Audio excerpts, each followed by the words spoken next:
pessoal do Triunfa, né? Estamos aqui para mais uma aula de funções. Nesse vídeo nós vamos estar tratando de injeção, sobrejeção e objeção. Bom, como nós vimos na aula de introdução às funções, nós sabemos que cada elemento do domínio, ou seja, do meu conjunto A, ele vai possuir uma imagem, aqui uma relação com o conjunto B, que pode ser comum a outros elementos aqui. Então, por exemplo, o mesmo ponto pode se relacionar com mais de um ponto aqui no meu conjunto A. Nós também vamos ter casos em que nem todos os elementos do contradomínio do meu conjunto B, eles vão se relacionar com os elementos do meu conjunto A. Então é nesse tipo de conceito que a injeção, a sobrejeção e a abjeção vai tratar. Bom, no caso de uma função ela ser uma relação aqui que é dita injetora,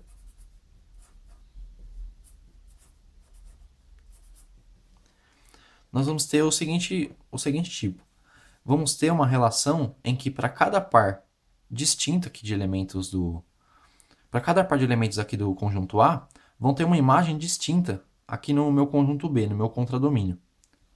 Então, seria, por exemplo, se eu tivesse uma relação desse tipo aqui. Ou seja, notem que eu vou ter pontos aqui em que não vão se relacionar com mais de um elemento aqui no meu conjunto A. Lembrando que, se a gente for representar no gráfico, esses aqui são os elementos x, e esses aqui serão os elementos em y. Então, para cada y aqui, eu não vou ter mais de um x se relacionando a ele. Ele não vai ser imagem de nenhum dois elementos x aqui quaisquer. No caso de uma função ela ser chamada de sobrejetora,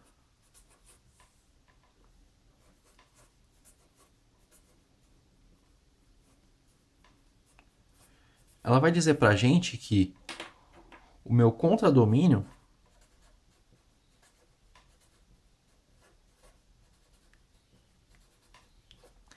é igual à imagem. O que isso quer dizer? Isso quer dizer que todos os elementos aqui do meu conjunto de chegada B, ou seja, todos os y's, eles estarão se relacionando com todos os elementos aqui do x. Ou seja, aqui não vai sobrar nenhum elemento que não vai ter nenhuma relação. Isso quer dizer que eu posso ter, por exemplo, dois pontos se relacionando, mas se eu tiver um ponto sobrando aqui, isso não vai ser sobrejetora.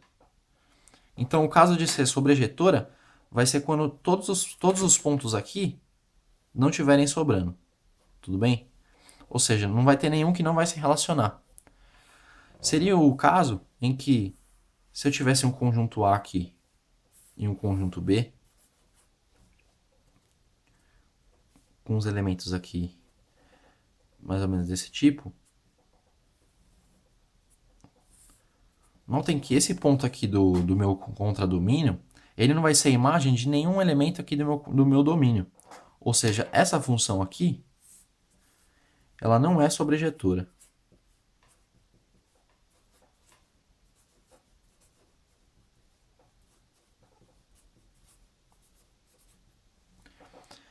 Ela somente seria sobrejetora se não tivesse nenhum elemento sobrando aqui no seu contradomínio que não se relacionasse com os elementos do conjunto A. Bom, um outro caso aqui, ela é chamada de funções bijetoras. Ou seja, essa relação de f de A em B, ela vai ser bijetora quando vai acontecer os dois casos, de ela ser injetora e sobrejetora ao mesmo tempo. O que isso quer dizer? Quer dizer que vai ter, para cada par de elementos, imagens distintas e não vai sobrar nenhum elemento aqui que não vai se relacionar. Então, por exemplo, seria algo desse modo aqui. Essa função objetora, para você se recordar mais facilmente, você pode fazer uma analogia a um par ou um casal. Vão ser vários casais que não vai estar sobrando nenhum aqui e vão ser sempre distintos. Tudo bem? Bom, para a aula de hoje é isso. Para dúvidas, sugestões, críticas e observações, acesse o link do formulário na descrição do vídeo. Até a próxima aula.